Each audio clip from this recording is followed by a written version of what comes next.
M18 Hellcat tank destroyer, a flawed concept on the battlefield. The M18 Hellcat tank destroyer was designed as a high-speed, lightly armored vehicle capable of engaging enemy tanks with precision. However, the trade-off between speed, firepower, and armor ultimately left the Hellcat ill-suited to face the heavily armored German tanks that appeared later in World War II. Origins of the tank destroyer doctrine. In 1940, U.S. Army doctrine for dealing with enemy tanks relied on towed anti-tank guns arranged in defensive lines. Yet, when American planners studied the German blitzkrieg in France, they realized this strategy was outdated.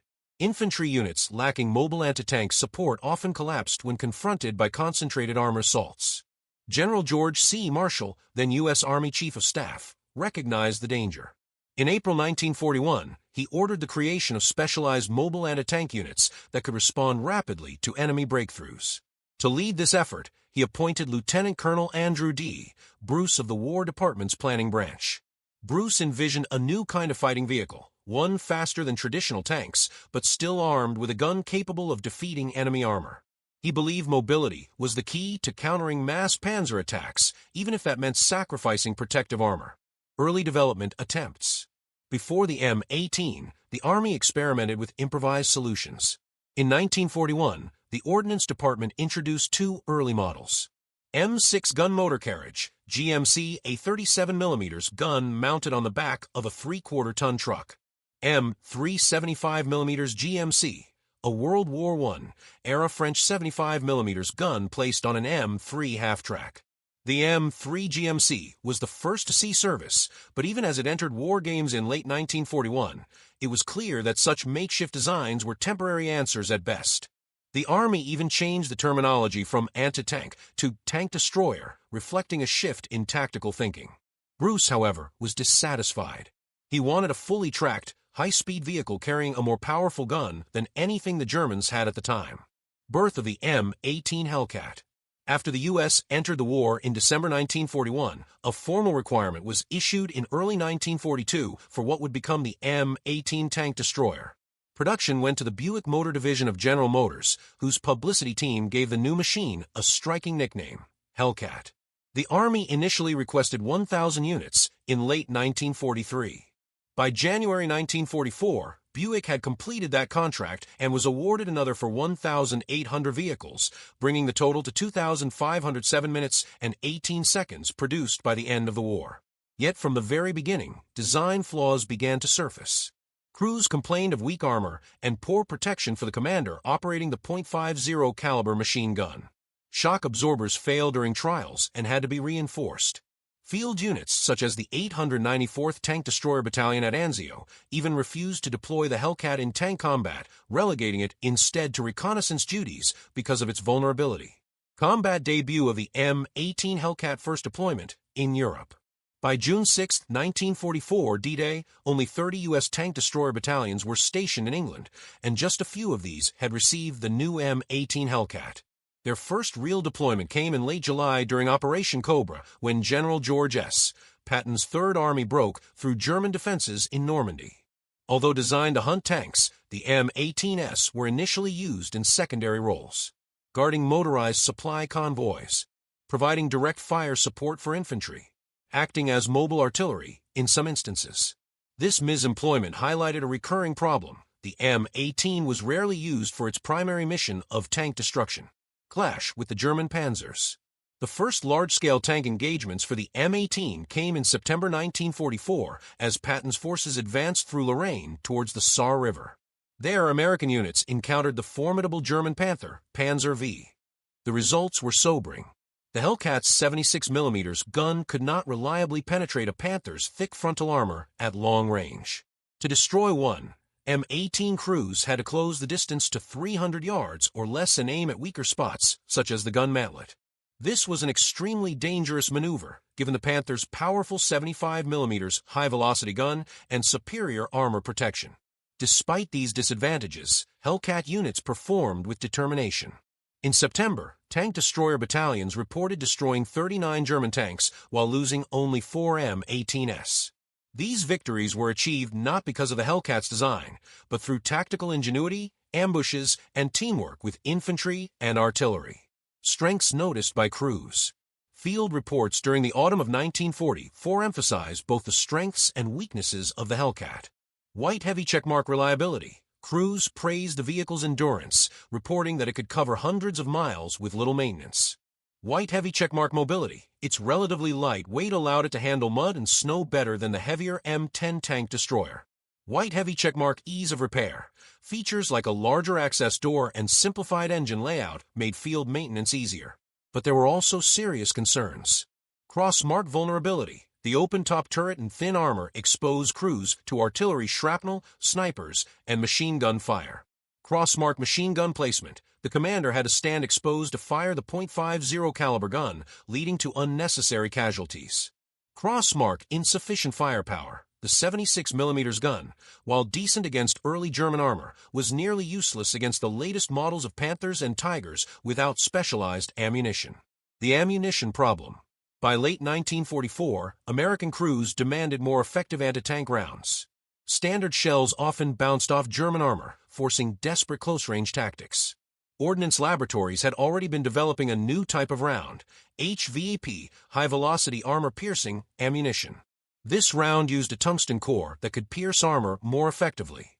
Tests proved HVAP shells could penetrate Panther armor that normal rounds could not. Unfortunately, tungsten was in short supply, meaning distribution was limited and inconsistent. The first HVAP rounds reached frontline units on September 11, 1944, but they were always scarce. Many crews fought entire engagements without ever receiving them, leaving their Hellcats at a severe disadvantage. The Ardennes Offensive and the trial by fire the German surprise attack. On December 16, 1944, the German army launched its last major counteroffensive of the war, the Battle of the Bulge.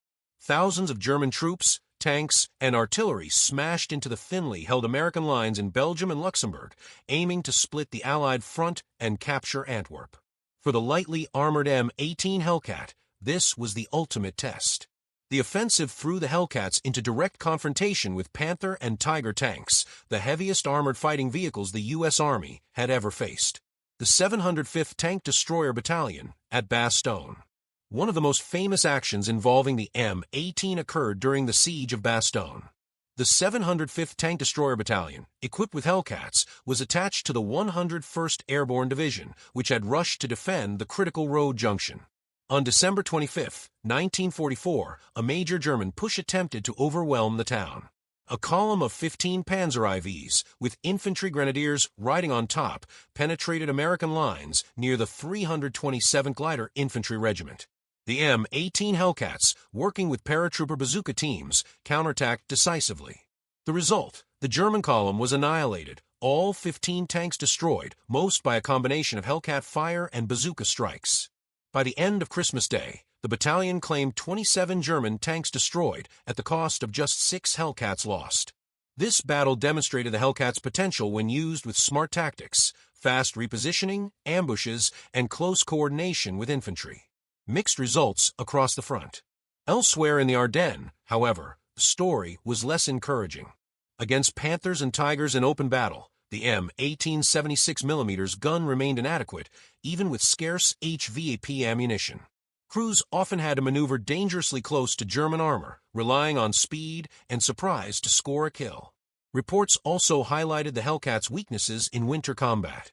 The open turret exposed crews to freezing temperatures and constant risk from German artillery and snipers. Thin armor meant that even near misses from enemy guns could cripple the vehicle. Commanders firing the .50 caliber machine gun remained highly vulnerable to shrapnel and small arms fire. Despite these drawbacks, American crews improvised, using the Hellcat's speed to flank German armor or to rapidly shift between defensive positions. Outcome of the Ardennes campaign. When the offensive finally ground to a halt in January 1945, the M18 Hellcat's record was mixed. It had played a critical role in key defensive battles, especially at Bastogne. However, its design flaws were undeniable. Insufficient armor, an underpowered gun, and tactical limitations made it clear that the Hellcat was far from the ideal tank destroyer envisioned by its designers. The Ardennes campaign reinforced a growing realization within the U.S. Army. The M18 could no longer stand up to the latest German tanks in direct combat. The final months and legacy of the M18 Hellcat continued service in Europe. By April 1945, a total of 12 U.S. tank destroyer battalions in the 12th Army Group were equipped with M18 Hellcats. They remained active until the war's end, but by then, their reputation was mixed. In skilled hands, the Hellcat could still be effective, especially in ambush scenarios or when working closely with infantry. However, in direct tank-on-tank duels, it was increasingly outclassed by the Panther and Tiger tanks, and even by late-war German Panzer IVs with upgraded armor. The Hellcat's speed, often praised in training, proved less decisive in real combat. Off-road, in the mud and snow of Europe, raw speed mattered less than tactical positioning, firepower, and survivability. Service in the Pacific theater. In the Pacific, the M18 was used far less extensively. The main reason, Japanese tanks posed only a minor threat compared to German armor in Europe. The Hellcat's thin armor and open-top turret also made it particularly vulnerable to Japanese infantry tactics, including ambushes and close assaults with explosives. Still, the M18 did see combat. The 637th Tank Destroyer Battalion introduced it in the Philippines in early 1945. It fought during the Luzon campaign and took part in the brutal battle for Manila, where the battalion earned a Presidential Unit Citation. The Hellcat was also used on Okinawa during the fighting on Ie Shima, though its role there was limited. Overall, its Pacific service confirmed the same drawbacks seen in Europe. While mobile and reliable, the vehicle was simply too lightly protected to be truly versatile. Final assessment.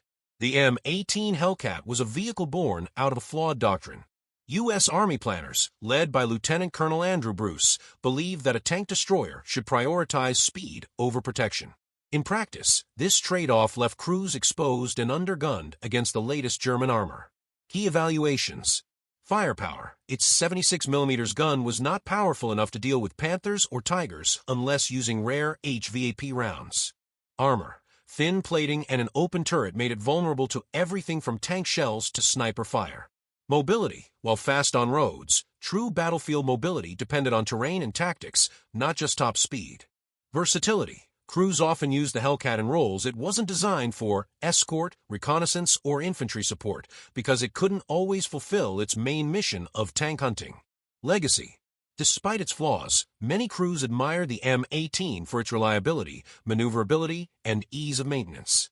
In the right situations, like at Bastogne, it proved capable of impressive victories. However, these successes were often due more to the skill and ingenuity of the crews than to the inherent strengths of the vehicle itself. Ultimately, the Hellcat stands as an example of how doctrine shapes design and how flawed tactical concepts can produce vehicles that struggle on the battlefield.